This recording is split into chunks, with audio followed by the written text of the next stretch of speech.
마음이라는 거울. 1988년 서울의 밤은 언제나 술과 야근의 열기로 질척였다. 88 서울 올림픽의 화려한 팡파르는 이미 오래전 일처럼 아득했고 한강의 기적이라는 구호 아래 모두가 성공을 향해 질주하는 시대였다. 그 거대한 바퀴 아래 종합상사 만년대리 김영호의 삶은 톱니바퀴 하나처럼 무의미하게 굴러가고 있었다. 을지로의 빌딩 숲에서 밀려나 당도한 곳은 종로의 허름한 포장마차였다. 주황색 비닐 천막 안은 돼지 껍데기. 굽는 고소한 연기와 인생의 고단함이 뒤섞여 자욱했다. 영호는 벌써 소주 3병째를 비우고 있었다. 붉게 충혈된 그의 눈은 초점을 잃은 채 허공을 헤맸다. 맞은편 플라스틱 의자에 앉은 연인 미숙이 불안한 눈으로 그를 보고 있었다. 구로공단 봉제공장에서 일하는 그녀의 손톱 밑에는 늘 희미한 기름때가 껴 있었다. 그 정직한 노동의 흔적이 오늘따라 영호의 신경을 날카롭게 긁었다. 박 부장이 그러더군. 오늘 승진한 동기놈 청담동에 새로 생긴 룸살롱에서 로얄 사루트를 깠다고. 양주 맛이 어떻더냐 물으니 성공의 맛이라나. 영호의 목소리에는 시들지 않는 열등감이라는 가시가 돋쳐 있었다. 그는 소주잔에 남은 술을 단숨에 털어넣었다. 알코올의 화끈함이 식도를 태우고 내려갔지만 가슴속 응어리는 조금도 풀어지지 않았다. 대학 시절 그는 누구보다 빛나는 청년이었다. 그러나 회색빛 넥타이 부대가 된 지금 그의 양어깨를 짓누르는 것은 보이지 않는 서열과 끝없는 비교의 무게뿐이었다. 먼저 치고 나가는 동기, 눈치 빠르게 아부하며 라인을 타는 후배, 그리고 그들의 곁을 지키는 소위 배운 집 여자들. 그 모든 것이 그의 삶을 초라하게 만드는 거울이었다. 미숙의 희생적인 사랑마저도 때로는 그를 더욱 비참하게 만들었다. 자신의 월급보다 많은 돈을 벌면서도 낡은 옷 몇 벌로 계절을 나는 그녀의 헌신이 자신의 무능을 증명하는 낙인처럼 느껴졌다. 영호씨, 그런 말 마요. 사람은 다 자기 분수가 있는 거고 우리는 우리 방식대로 행복하면? 우리 방식? 영호가 코웃음을 치며 그녀의 말을 잘랐다. 그는 젓가락으로 멀건 어묵 국물을 휘젓다 말고 테이블을 내리쳤다. 탕! 하고 둔탁한 소리와 함께 국물이 튀었다. 이게 우리 방식이야? 평생 남들 뒷공문이나 쳐다보면서 이까지 싸구려 안주에 소주나 퍼마시다가 늙어 죽는 거? 이게 당신이 말하는 행복이냐고. 날 선고함에 미숙의 어깨가 움츠러들었다. 그녀의 큰 눈망울에 금세 슬픔이 차올랐다. 그렁그렁한 눈물을 보자 가슴 한쪽이 아려왔지만 영호는 애써 외면했다. 사과할 마음은 조금도 들지 않았다. 차라리 이 감정의 파고가 그녀를 핥히어 떠나게 만들기를 바랐다. 이 지긋지긋한 현실에서 벗어날 수만 있다면 악마에게 영혼이라도 팔 것 같았다. 그는 더 이상 미숙을 보지 않았다. 그저 꾸역꾸역 술을 목구멍으로 넘겼다. 세상의 모든 불행이 자신에게만 쏟아지는 것 같은 지독한 자기 연민과 아무것도 바꿔주지 않는 세상을 향한 원망 속에서 그의 의식은 서서히 잠겨 들어갔다. 포장마차의 소음이 멀어지고 미숙의 슬픈 얼굴이 어둠 속으로 희미하게 흩어졌다. 그것이 상상한 김영호의 마지막 기억이었다. 익숙한 자취방의 곰팡이 냄새 대신 서늘하고 묵직한 공기가 그의 잠을 깨웠다. 어젯밤의 지독한 숙취로 인한 두통도 늘 그를 짓누르던 만성적인 피로감도 느껴지지 않았다. 몸은 깃털처럼 가벼웠고 정신은 맑은 샘물처럼 투명했다. 영호는 낯선 침대에서 천천히 몸을 일으켰다. 몸을 감싸고 있던 것은 최고급 비단 이불이었다. 손끝에 감기는 부드럽고 서늘한 감촉이 생경했다. 창밖으로는 아직 푸른 기운이 가시지 않은 새벽의 한강이 거대한 수묵화처럼 펼쳐져 있었다. 유유히 흐르는 강물 위로 동호대교의 실루엣이 선명했다. 그가 누워있던 곳은 지독한 가난이 배어있던 봉천동 산동네의 비좁은 자취방이 아니었다. 1980년대 성공의 상징, 압구정 현대아파트의 가장 넓은 평수, 그 주인이 된 듯한 위용 있는 침실이었다. 비틀거릴 새도 없이 반듯한 걸음으로 욕실을 향했다. 대리석 세면대 위, 거대한 거울 속에 비친 남자는 분명 자신의 얼굴이었지만 어딘가 다른 사람이었다. 피곤과 열패감에 찌들어 있던 상사맨의 그림자는 온데간데 없었다. 날카로운 눈빛과 다부지게 다물린 입술, 단단한 턱선 위로는 흔들림 없는 권위와 자신감이 서려 있었다. 마치 잘 벼려진 칼날 같은 인상이었다. 기묘한 혼란은 잠시였다. 이 모든 상황이 너무나도 당연하게 느껴졌다. 어젯밤의 비참함은 마치 남의 이야기처럼 혹은 까마득히 먼 옛날에 꾸었던 불쾌한 꿈의 파편처럼 흩어졌다. 이곳이야말로 원래 자신이 있어야 할 자리인 듯한 기묘한 안도감마저 들었다. 침실로 돌아오자 고풍스러운 원목 책상 위에 놓인 서류 뭉치가 눈에 들어왔다. 가장 위에 놓인 결제 서류 표지에는 단정한 명조체로 서울지방검찰청 특수부 검사 김영호라고 적혀 있었다.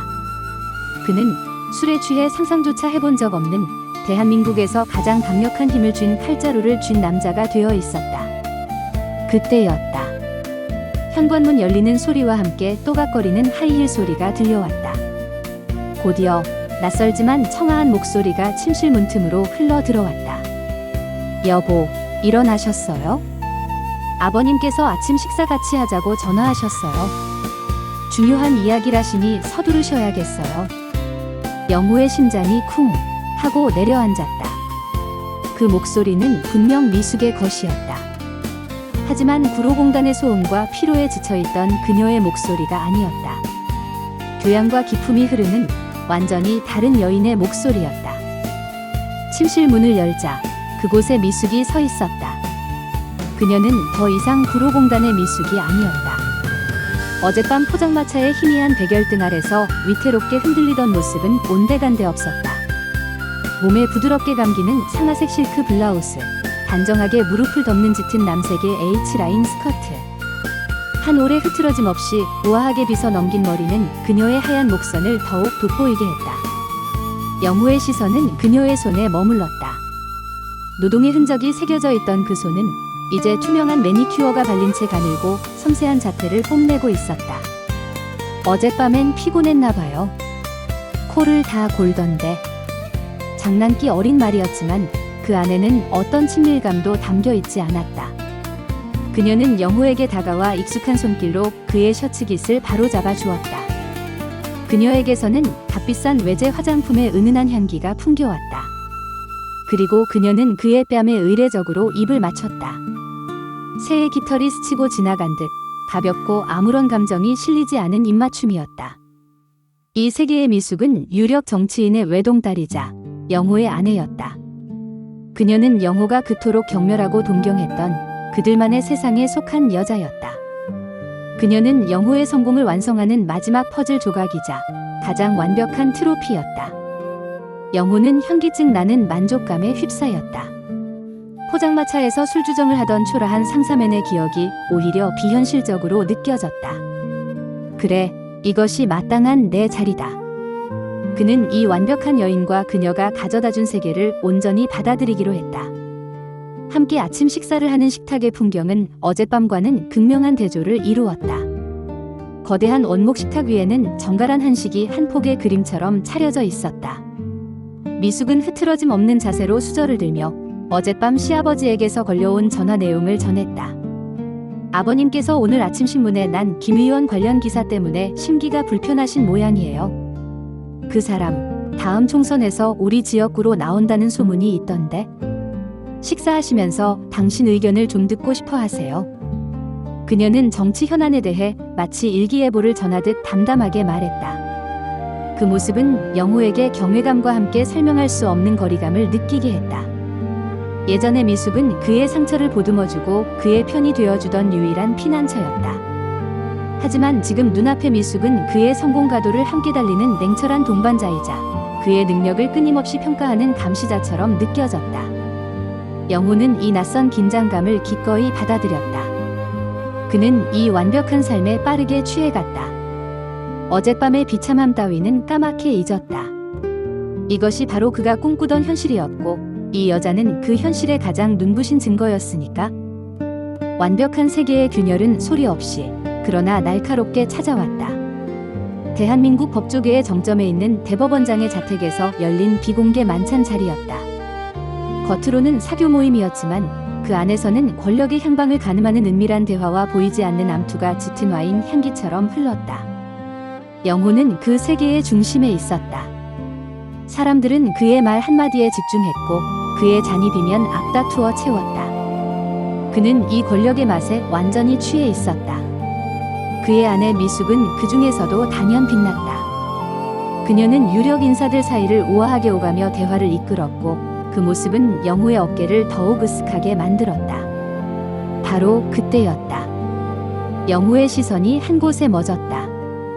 미숙의 곁에 서 있는 한 남자 때문이었다. 그는 현 정권이 가장 껄끄러워하는 젊은 야당 정치인이었다. 제야 운동권 출신으로 매서운 논리와 불같은 카리스마로 단숨에 여의도에 입성한 인물이었다. 기득권층은 그를 위험한 이상주의자라 폄하했지만 그의 눈빛에는 세상을 바꾸려는 뜨거운 신념이 담겨 있었다. 그 남자가 미숙의 손을 가볍게 잡으며 낮은 목소리로 무언가 속삭였다. 그 순간 미숙은 영호와 함께 있을 때는 단 한 번도 보여준 적 없는 미소를 지었다.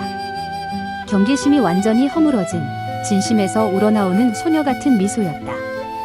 그 웃음소리가 영호의 심장을 찔렀다. 잊고 있던 감정이 포장마차에 싸구려 소주와 함께 삼켜버렸다고 믿었던 감정이 독사처럼 고개를 쳐들었다. 지독한 질투. 성공한 검사 김영호의 가면 뒤에서 어젯밤 포장마차에서 울분을 토하던 초라한 상사맨이 울부짖고 있었다. 자신이 가진 모든 권력과 명예가 저 남자 앞에서 한순간에 하찮게 느껴졌다. 그의 신념과 용기 앞에서 자신의 성공은 그저 장인의 후광에 기댄 속물적인 성취에 불과했다. 영호는 깨달았다. 자신이 검사가 된 것이 아니라 검사라는 배역을 연기하고 있을 뿐이라는 것을. 그는 아무에게도 말하지 않고 만찬장을 빠져나왔다. 한강의 차가운 밤바람이 그의 뺨을 때렸지만 가슴속에서 타오르는 불길은 꺼지지 않았다. 달라진 것은 아무것도 없었다. 삶의 무대와 배역이 바뀌었을 뿐 그의 영혼은 여전히 똑같은 연극을 반복하고 있었다. 질투와 비교, 그리고 끝없는 자기 파괴. 집으로 돌아온 그는 침실에서 자신을 기다리는 미숙을 차갑게 바라보았다. 그의 눈빛 속에서 그녀를 향한 원망이 다시 고개를 들었다. 당신은 왜 어떤 모습으로든 나를 비참하게 만드는가? 그의 눈빛이 얼음장처럼 차가워졌다. 그날 밤 영호는 다시는 깨어나고 싶지 않은 깊고 어두운 잠 속으로 추락했다. 눈을 떴을 때 그의 코를 찌른 것은 압구정 현대아파트의 서늘한 공기가 아니었다. 퀴퀴한 담배 연기와 눅눅하게 가라앉은 원두 찌꺼기 냄새, 그리고 누군가의 낡은 스웨터에서 풍기는 듯한 쾌쾌한 땀 냄새가 뒤섞여 그의 폐부를 파고들었다. 영호는 삐걱거리는 소파에서 몸을 일으켰다. 세상의 모든 소음과 불만이 빨려 들어온 것 같은 어두침침한 지하 공간. 신촌의 어느 낡은 다방 구석이었다. 테이블 위에는 차갑게 식은 쌍화차 잔과 여기저기 흩어진 미완의 원고지들이 그의 지난 밤을 증명하고 있었다. 그는 이제 최루탄 냄새에 익숙하고 시대의 아픔에 고뇌하는 가난하고 이름 없는 저항 시인이었다. 검사에 잘 다려진 와이셔츠 대신 목이 늘어난 스웨터를 입고 있었다. 권력의 상징이었던 묵직한 만년필 대신 손에는 잉크가 묻은 싸구려 펜이 쥐어 있었다.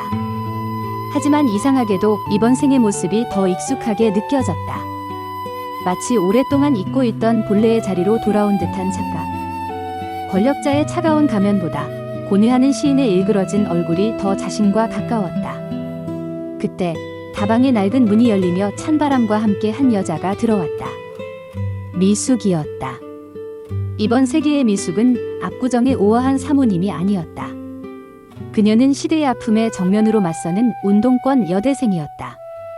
청바지에 헐렁한 면 티셔츠 차림, 질끈 묶은 머리카락 몇 가닥이 그녀의 상기된 뺨에 달라붙어 있었다.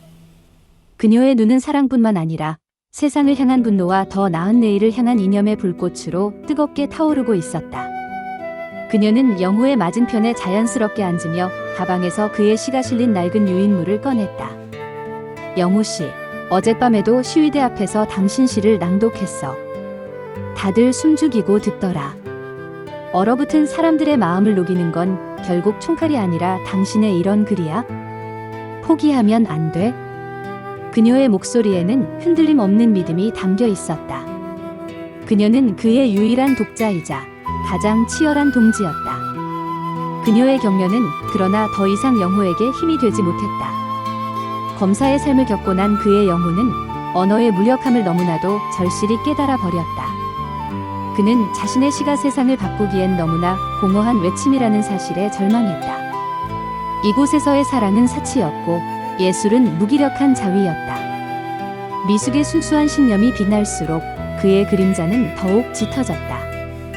그는 그녀의 기대를 배신하고 있는 것만 같았다. 그녀를 사랑했지만 그 사랑이 그를 더욱 깊은 절망의 늪으로 끌어당기고 있었다. 영호는 말없이 담배를 입에 물었다. 자욱한 연기 속으로 그는 또다시 자신을 잠식하는 슬픔과 마주해야 했다. 영호는 미친 듯이 시를 썼다. 그의 원고지 위에는 더 이상 시대의 아픔을 노래하는 순수한 저항만 있지 않았다. 검사의 세계에서 느꼈던 서늘한 권력의 허무함, 야당 정치인을 향해 들끓었던 지독한 질투, 그리고 지금 느끼는 시인으로서의 무력감과 미숙에 대한 깊은 부채감이 뒤섞여 날카로운 언어로 폭발했다. 그의 시는 이전보다 훨씬 더 격렬하고 혼란스러웠지만 그 안에는 부정할 수 없는 진실의 파편들이 번득였다. 미숙은 그의 시가 변해간다는 것을 가장 먼저 알아차렸다. 그녀는 걱정스러운 눈빛으로 그의 곁을 지켰다. 영호 씨, 요즘 시는 칼날 같아요. 너무 날카로워서 읽는 사람이 베일 것만 같아. 당신 자신을 너무 몰아세우지 마요. 그녀의 위로는 그러나 굳게 닫힌 그의 마음에 닿지 못했다. 그는 자신의 시가 위선이라 생각했다. 뜨거운 열정으로 거리로 나서는 미숙과 동지들을 보며 그는 한때 자신이 그들이 타도하고자 했던 권력의 심장부에 있었다는 사실에 몸서리쳤다. 그들의 순수한 분노 앞에서 그는 이방인이었고 유죄를 선고받은 죄인이었다. 그해 겨울, 거리는 민주화를 외치는 함성으로 얼어붙었다. 최루탄의 희고 매캐한 연기가 대학가를 뒤덮었고 영호는 인파에 휩쓸려 그 현장 한가운데에 있었다. 그의 시가 적힌 플래카드를 든 학생들, 목이 터져라 구호를 외치는 미숙. 그 모든 것이 거대한 불꽃처럼 타오르는 시대의 한 장면이었다. 하지만 영호는 그 불꽃에 섞여들지 못하고 겉돌았다. 그는 모든 것을 관망하고 있었다. 마치 다른 사람의 삶을 지켜보는 유령처럼. 그날 밤, 시위가 격렬하게 해산된 후 텅 빈 다방 구석에서 영호는 홀로 소주를 마시고 있었다.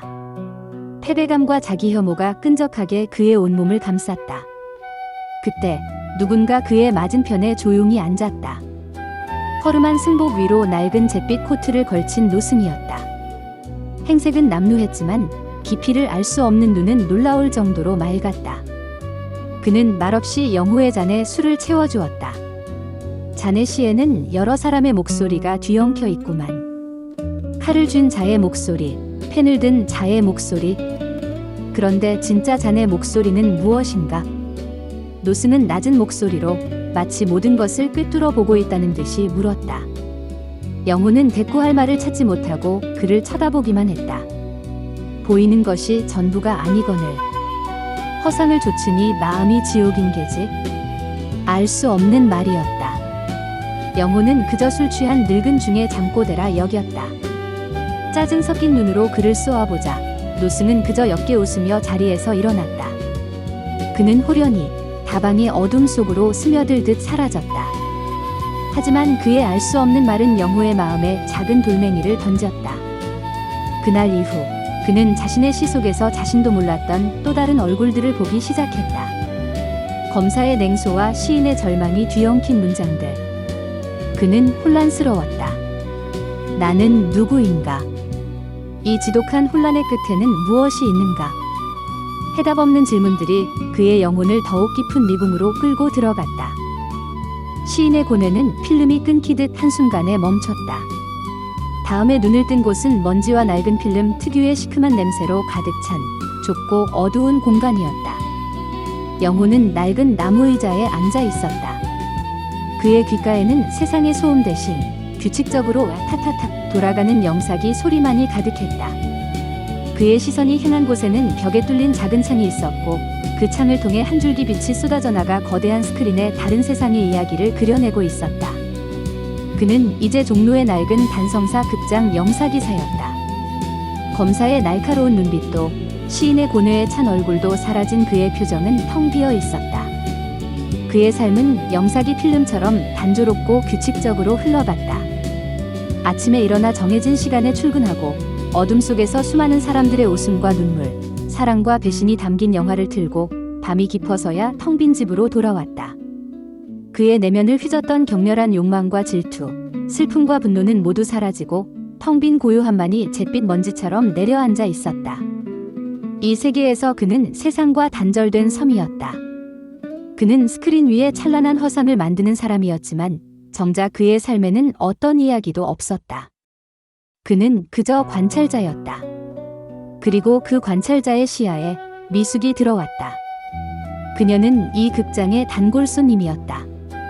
주말 오후가 되면 그녀는 늘 혼자 극장을 찾았다. 풋풋한 여대생의 모습으로, 때로는 갓 사회에 발을 들인 직장인의 모습으로. 그녀는 늘 같은 자리, 스크린이 가장 잘 보이는 중앙 뒤쪽 좌석에 앉아 스크린을 보며 울고 웃었다. 영호는 영사실의 작은 창을 통해 몰래 그녀를 훔쳐보는 것이 유일한 낙이었다. 그는 그녀의 모든 표정을 보았다. 주인공의 사랑에 설레는 얼굴, 비극적인 운명에 눈물 짓는 얼굴, 영화가 끝나고 불이 켜졌을 때 현실로 돌아오며 짓는 옅은 미소까지.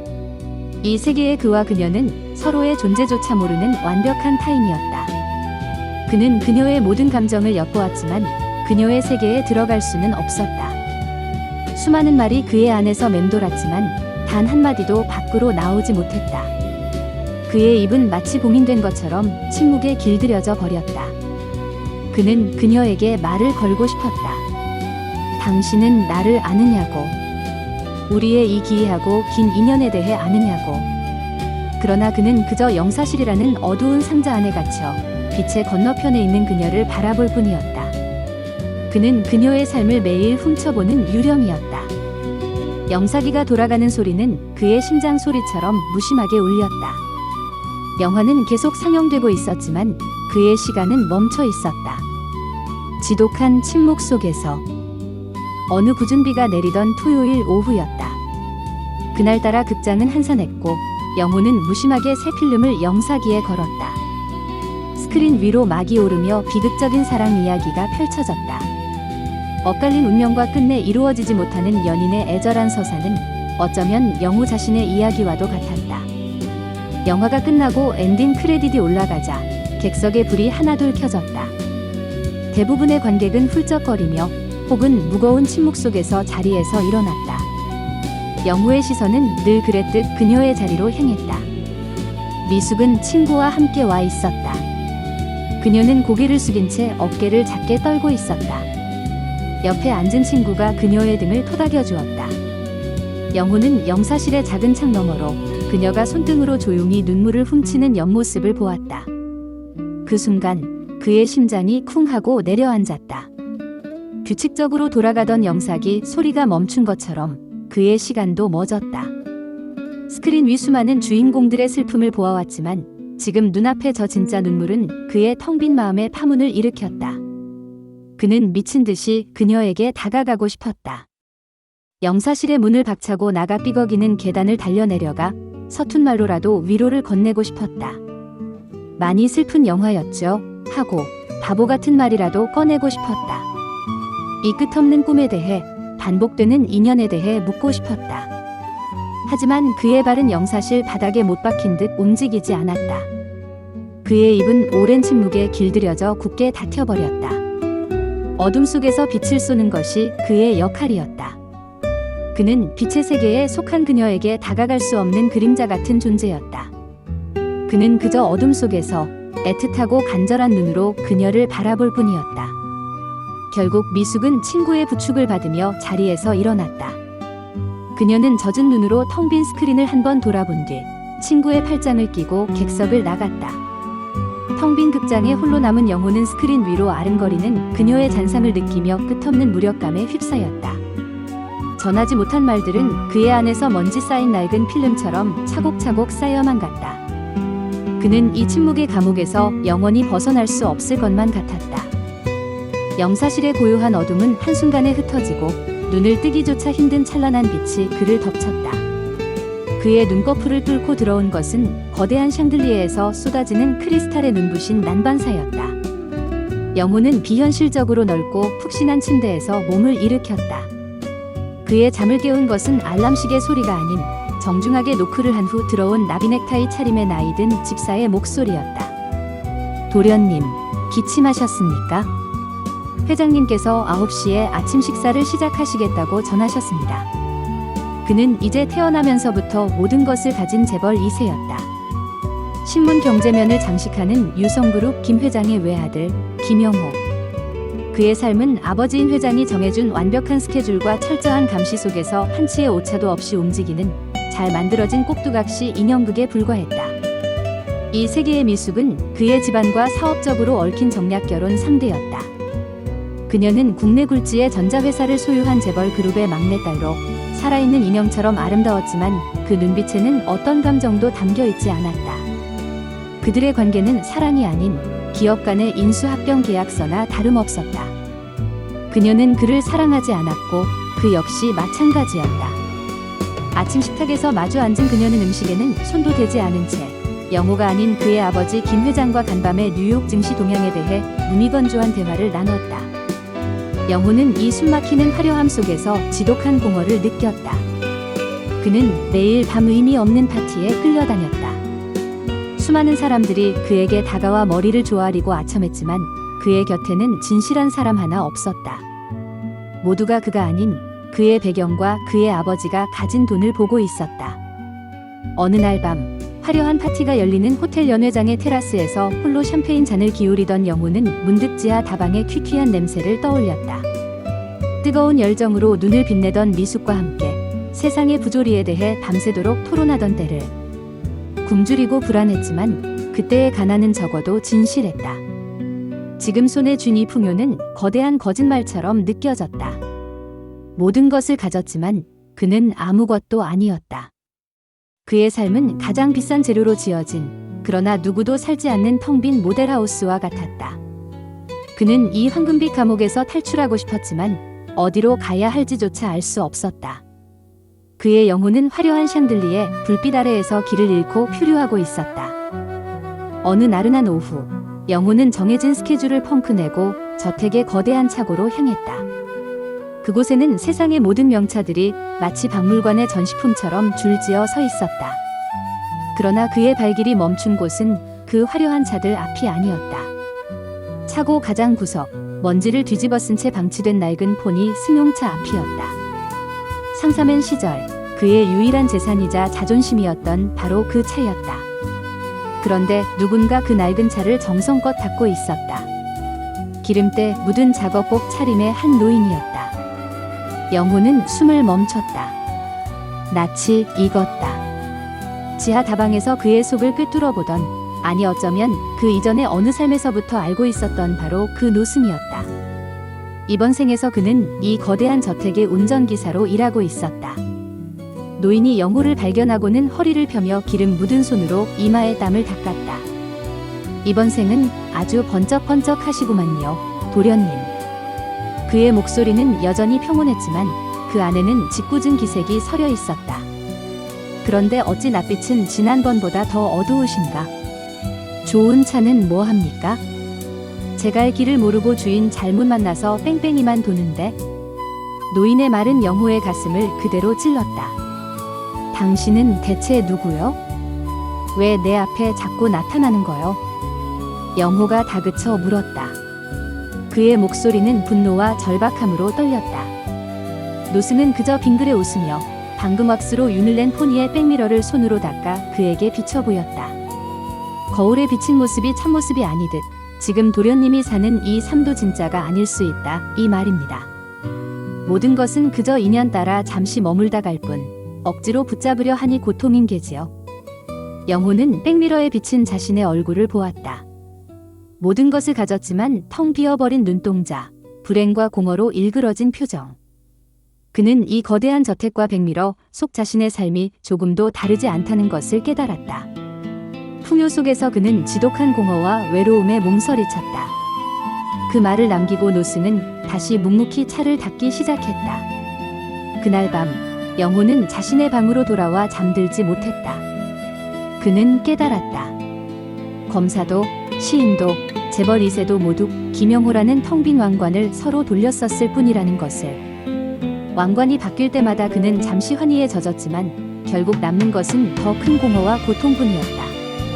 그는 처음으로 다른 삶을 꿈꾸지 않았다. 그는 이 끝없는 꿈의 윤회에서 벗어나고 싶다고, 이 지독한 연극을 끝내고 싶다고 간절히 빌었다. 창밖으로 보이는 서울의 야경은 보석처럼 화려했지만 그의 눈에는 그저 거대한 허상으로 보일 뿐이었다. 그는 눈을 감았다. 제발 이것이 마지막이기를. 재벌가의 화려한 악몽이 거치고 5번째로 눈을 뜬 곳은 흙냄새와 새벽의 찬 기운이 폐부 깊숙이 스며드는 곳이었다. 비단 이불의 서늘함 대신 몸을 감싸고 있는 것은 까슬까슬하지만 곁에 잘 말린 냄새가 나는 무명 이불이었다. 샹들리에의 현란한 불빛은 온데간데 없고 흙으로 빚은 벽의 작은 창문 틈으로 희미한 여명이 새어 들어오고 있었다. 창밖으로는 끝없는 논과 밭이 펼쳐져 있었고 멀리 산등성이는 아직 잠에서 깨지 못한 안개에 잠겨 있었다. 그는 이제 검게 그을린 팔과 투박하게 굵어진 손마디를 가진 젊은 농부가 되어 있었다. 영호는 삐걱거리는 마루에 앉아 자신의 손을 내려다보았다. 검사의 손에 쥐어있던 서늘한 만년필도, 시인의 손끝에서 떨리던 펜촉도, 재벌의 손에 들려있던 차가운 샴페인 잔도 없었다.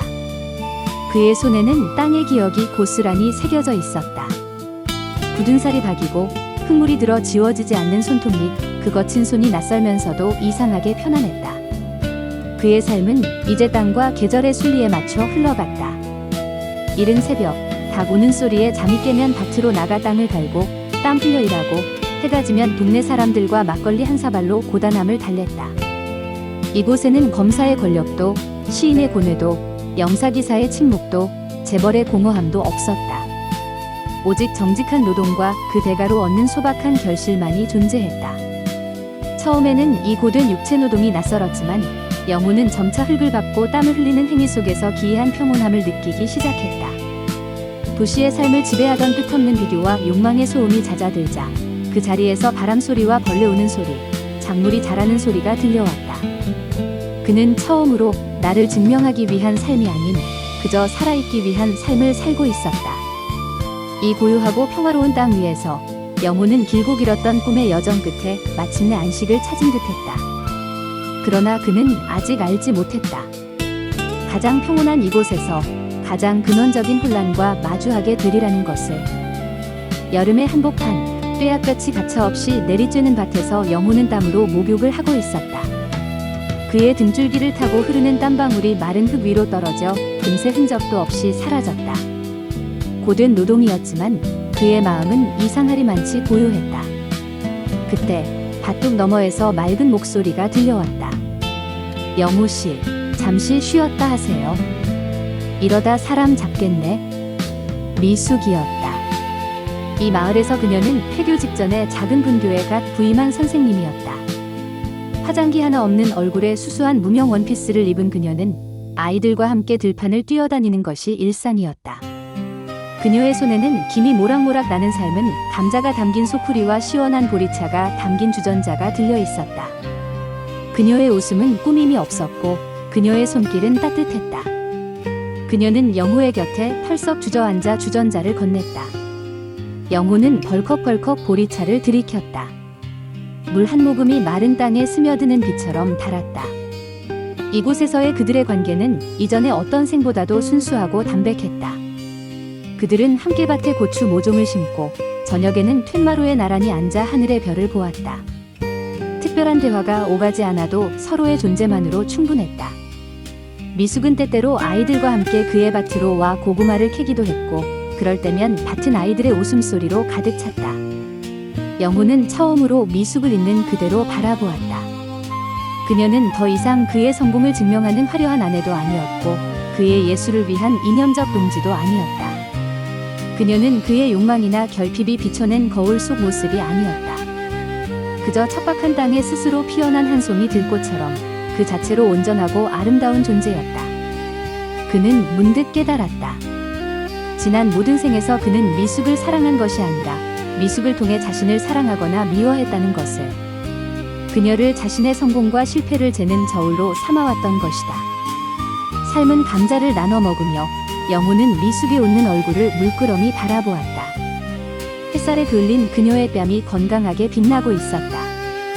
그는 처음으로 어떤 비교도 질투도 원망도 없는 순수한 기쁨을 느꼈다. 어쩌면 이곳에서 이 들꽃 같은 여인과 함께라면 이 지독한 윤회의 고리를 끊고 영원히 머무를 수 있을지도 모른다고 그는 조심스럽게 희망했다. 평온한 날들이 이어지던 어느 날, 영호의 마음에 다시 혼란의 그림자가 드리워졌다. 밭을 갈다가 문득 손에 쥔 쟁기의 묵직함 대신 검사의 서늘한 만년필 감촉이 성광처럼 스쳤다. 땀을 씻으려 냇가에 얼굴을 비췄을 때 흙과 땀으로 얼룩진 농부의 얼굴 위로 고뇌하던 시인의 창백한 얼굴이 겹쳐 보였다. 밤하늘의 총총한 별을 보다가 문득 화려한 파티의 샹들리의 불빛과 그 아래에서 느꼈던 지독한 공허함이 밀려와 숨이 턱 막혔다. 과거의 삶들에서 느꼈던 감정의 파편들이 시도 때도 없이 밀려왔다. 그것들은 더 이상 희미한 꿈의 잔상이 아니었다. 마치 여러 개의 자아가 그의 안에서 서로 충돌하며 소리치는 듯 생생했다.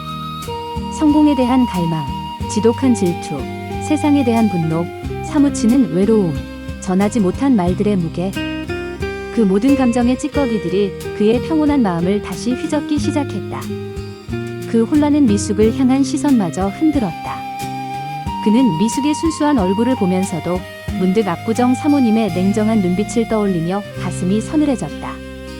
그녀의 따뜻한 손을 잡고 있으면서도 과거의 생에서 그녀를 원망하고 집착했던 자신의 추악한 마음이 되살아나 죄책감에 시달렸다. 그는 깨달았다. 이곳의 평화는 진정한 해탈이 아니라 그저 모든 것을 잊은 망각의 상태였을 뿐이라는 것을. 억눌렀던 욕망과 감정들은 사라진 것이 아니라 그의 의식 가장 깊은 곳에 처럼 웅크리고 있다가 이제 슬며시 고개를 들고 있었다. 이 평화로운 삶조차 또 다른 허상은 아닐까? 이 행복이 사라지고 나면 나는 또 어떤 지옥으로 떨어질까? 불안감이 독초처럼 그의 마음속에서 다시 자라나기 시작했다. 그는 이 지독한 돌림노래의 끝이 보이지 않는다는 사실에 절망했다. 이 인연의 실타래는 대체 어디서부터 꼬인 것이며 어떻게 풀어야 하는 것인가? 그는 다시 길을 잃었다. 마음속 혼란을 견디다 못한 영호는 무작정 뒷산으로 향했다. 짐승들이나 다닐 법한 희미한 산길을 헤치며 그는 정처 없이 걸었다. 무엇으로부터 도망치고 있는지도 모른 채 그저 이 머릿속을 가득 채운 소음에서 벗어나고 싶었다. 나무와 풀들이 그의 몸을 스치고 지나갔지만 그는 아무것도 느끼지 못했다. 한참을 헤매던 그의 앞에 길을 막아서듯 한 사람이 나타났다. 해진 가사와 삿갓, 그리고 손에는 지팡이를 짚은 행각생. 영호는 그 자리에서 얼어붙었다. 그의 꿈속에 끊임없이 나타났던 바로 그 노승이었다. 이번에 그는 정처 없이 떠도는 구도자의 모습으로 그의 앞에 서 있었다. 영호는 더 이상 참지 못하고 그에게 달려가 길을 막아섰다. 그의 눈은 핏발이 서 있었고 목소리는 절규에 가까웠다. 제발 알려주시오. 이게 대체 무슨 조화요? 나는 대체 누구요? 검사요? 시인이요? 영사기사요? 아니면 지금 이 흙투성이 농부요? 그리고 저 여자는? 미숙이는 대체 누구냔 말이오. 왜 내 삶에 나타나 나를 이토록 괴롭히는 거요? 노승은 영호의 격한 질문에도 흔들림 없는 눈으로 그를 바라보았다. 그의 눈빛은 깊은 연민과 지혜로 가득 차 있었다. 잠시 후 그가 조용히 입을 열었다. 바람에게 이름이 있던가? 구름에게 정해진 모양이 있던가? 그의 목소리는 산속의 바람 소리처럼 낮고 고요했다. 자네가 검사였던 것도 시인이었던 것도 지금 농부인 것도 모두 사실이네. 그것들은 모두 자네 마음이 만들어낸 모습일 뿐. 내 마음이 만들어낸 허상이라는 말이요? 영호가 믿을 수 없다는 듯 되물었다. 노승은 천천히 고개를 저었다. 허상이라고 해서 거짓은 아닐세. 자네가 느낀 질투, 슬픔, 기쁨, 그 모든 감정은 진짜였지. 다만 그 모든 것이 나라는 하나의 고정된 실체가 있다는 생각에 얽매여 있었기에 고통이었을 뿐. 노승의 지팡이가 바닥에 흙을 가리켰다. 이 흙으로 그릇을 빚으면 그릇이 되고 기와를 빚으면 기와가 되지만 그 본질은 흙인 것과 같네. 자네의 삶들도 마찬가지야. 자네라는 본질 위에 욕망과 환경이 만나 잠시 다른 모양을 하고 나타났을 뿐. 노승의 시선이 먼 산을 향했다. 미숙이라는 여인도 마찬가지라네. 그녀는 그저 인연이었을 뿐 그 인연이라는 거울에 자네의 욕망을 비춰보고 그 그림자를 진짜라 믿고 집착했기에 인연이 곧 업이 되어 자네를 괴롭힌 것이야. 노승의 말은 한 줄기 빛처럼 혹은 거대한 망치처럼 영호의 의식을 내리쳤다. 바람이 불어와 삿갓의 끈을 흔들었다. 그 바람 소리 속에 노승의 마지막 말이 영호의 마음을 스쳐 지나갔다. 이제 그만 허상을 줬고 자네 안의 바람 소리를 듣게나. 영호가 고개를 들었을 때 노승은 이미 그 자리에 없었다. 마치 처음부터 아무도 없었던 것처럼. 그는 홀로 산길에 서서 귓가를 맴도는 바람 소리와 노승이 남기고 간 알 수 없는 화두를 곱씹었다. 나라는 허상, 인연이라는 거울. 그 말들이 그의 혼란스러운 마음속에서 새로운 길을 내기 시작했다. 산에서 내려온 영호는 다른 사람이 되어 있었다. 겉모습은 흙먼지를 뒤집어 쓴 지친 농부 그대로였지만 그의 눈빛은 이전과 달랐다. 세상을 바라보는 그의 시선이 송두리째 바뀌어 있었다. 그날 이후 영호는 모든 것을 다른 눈으로 보기 시작했다. 그는 더 이상 과거의 삶들을 떨쳐내려 애쓰거나 고통스러운 기억으로부터 도망치려 하지 않았다. 대신 그것들을 모두 자신의 일부로 가만히 들여다보았다. 밭에 흙 한 줌을 줄 때면 그 안에서 검사의 묵직한 서류 뭉치의 무게를 느꼈다. 하늘에 떠가는 구름을 볼 때면 그 흩어지는 모양에서 다방 구석에서 써 내려가던 시인의 언어를 보았다. 저녁 노을이 붉게 타오를 때면 영사실의 작은 창으로 새어나오던 쓸쓸한 빛을 떠올렸다. 그는 깨달았다.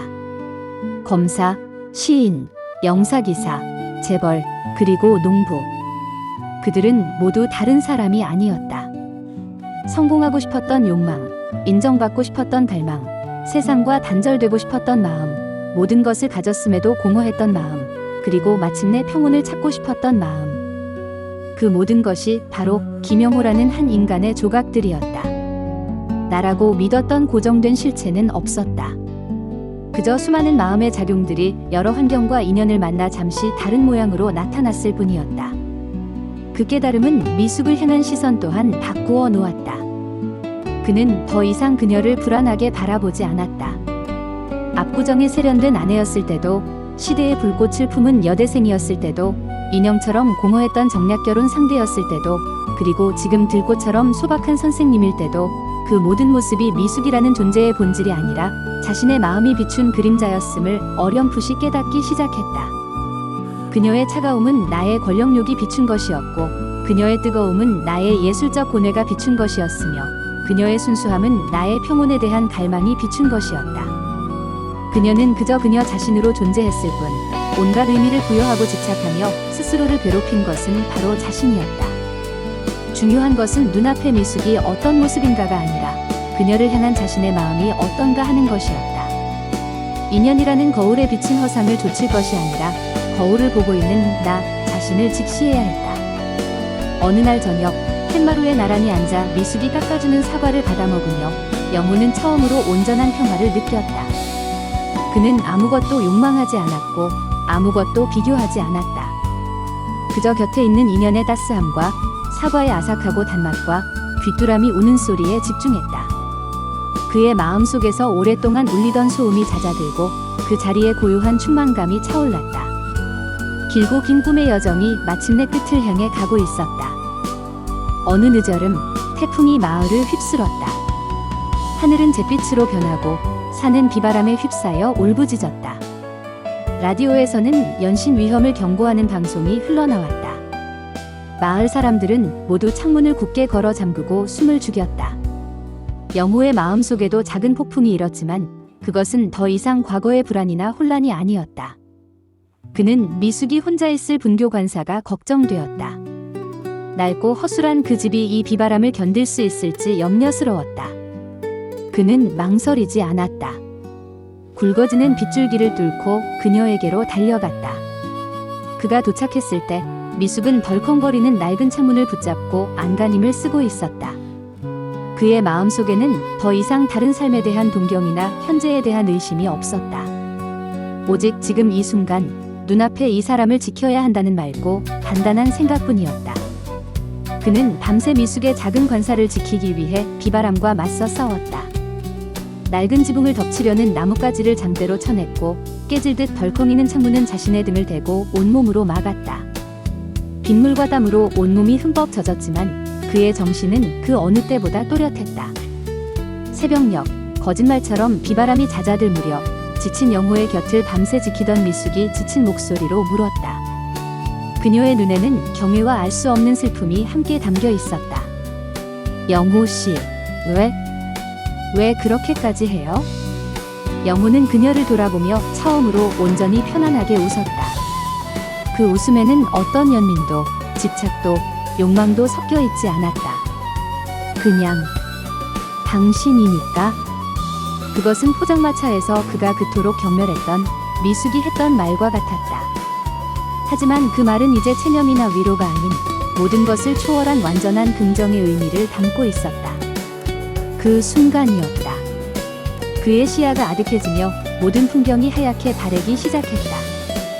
미숙의 놀란 얼굴, 낡은 관사의 풍경, 비에 젖은 흙냄새까지. 마치 영사기 속 오래된 필름이 타들어가듯 그의 세계가 빛 속으로 녹아내리고 있었다. 그는 저항하지 않고 그 빛을 그대로 받아들였다. 길고 길었던 5편의 인생이 마침내 마지막 장면을 향해 달려가고 있었다. 빛은 모든 것을 삼켰다. 농부의 거칠고 투박한 손이 모래처럼 흩어지고 검사의 날카로운 눈빛도 시인의 고뇌에 찬 얼굴도 재벌의 공허한 표정도 모두 한순간에 그 빛 속으로 녹아내렸다. 흙냄새와 바람소리, 미숙의 놀란 숨결 대신 그의 의식을 채운 것은 전혀 다른 종류의 감각이었다. 삐하는 길고 단조로운 기계음, 그리고 희미하게 코를 찌르는 차갑고 화학적인 소독약 냄새. 세상이 다시 형체를 갖추기 시작했을 때 그곳은 더 이상 비바람이 핥히고 간 강원도의 산골 마을이 아니었다. 그의 등 뒤에서 느껴지는 것은 딱딱하고 불편한 침대의 감촉이었고 온몸은 낙덩이처럼 무거워 손가락 하나 까딱할 수 없었다. 영호는 아주 길고 아주 깊은 잠에서 깨어나고 있었다. 그가 겪었던 5번의 생, 그 격렬했던 사랑과 질투, 슬픔과 환희는 마치 하룻밤의 꿈처럼 아득하게 멀어지고 있었다. 모든 것이 한 편의 장대한 영화처럼 막을 내리고 영사실에 불이 켜지듯 그의 의식이 서서히 현실로 돌아오고 있었다. 필름이 마침내 끊어졌다. 영호가 마침내 무거운 눈꺼풀을 들어 올렸을 때 가장 먼저 보인 것은 낯선 병실의 얼룩진 하얀 천장이었다.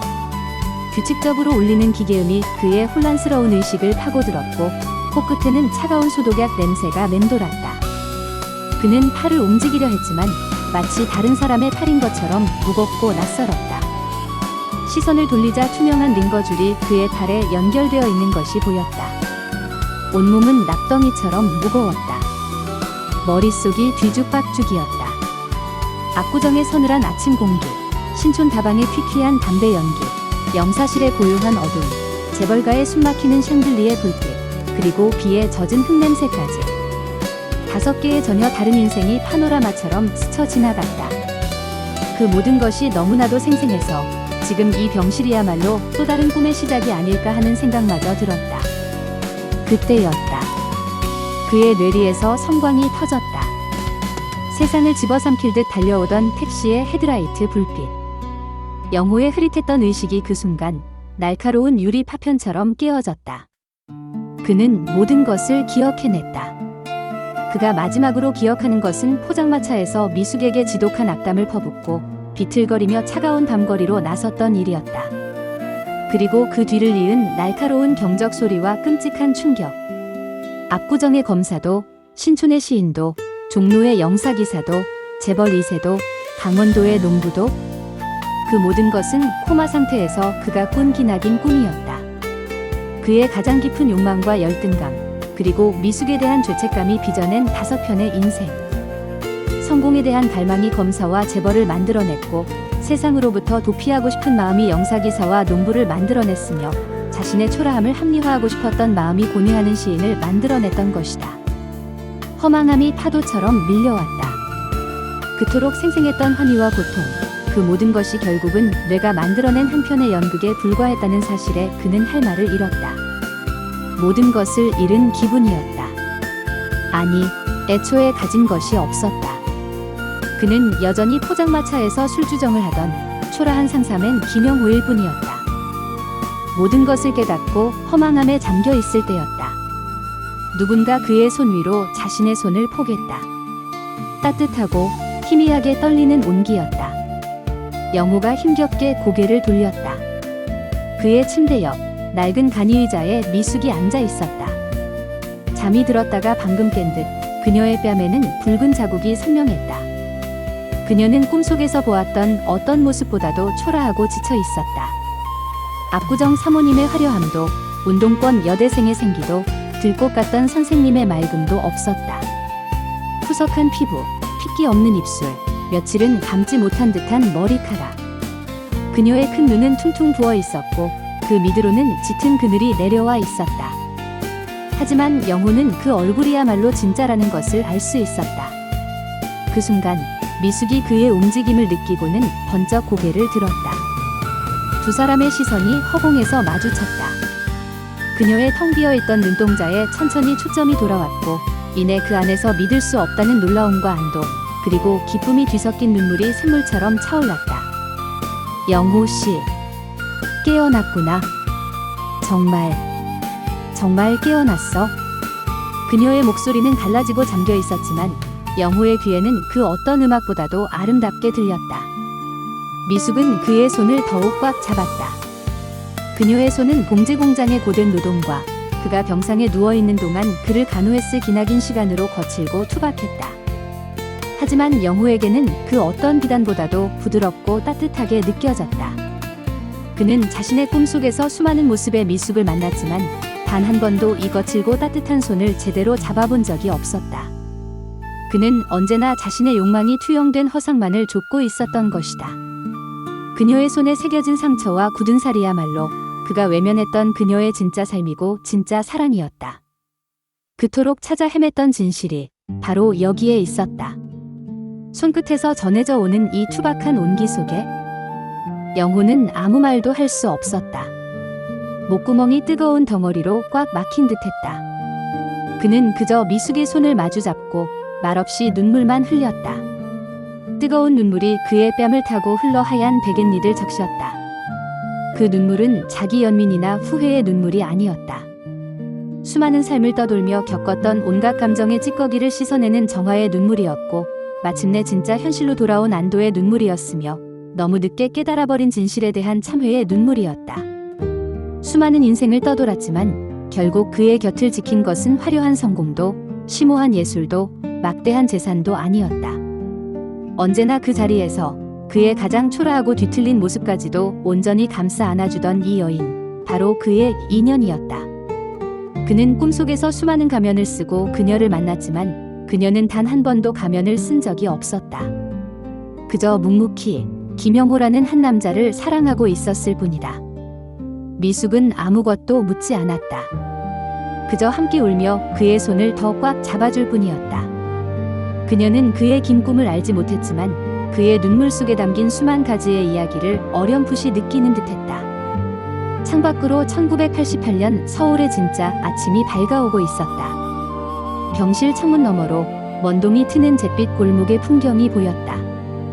그 풍경은 여전히 비루하고 고단해 보였지만 더 이상 영호에게는 절망으로 다가오지 않았다. 5번의 뒤바뀐 인생이라는 길고 긴 방황의 끝에서 그는 마침내 깨달았다. 눈에 보이는 것은 허상일 뿐이며 가장 소중한 것은 언제나 가장 가까이에, 가장 낮은 곳에 있었다는 것을. 영호는 마주잡은 미숙의 손에 살며시 힘을 주었다. 그것은 환희에 찬, 그러나 너무나도 평온한 재회였다. 새로운 아침이었고 아주 오래된 사랑의 진짜 시작이었다.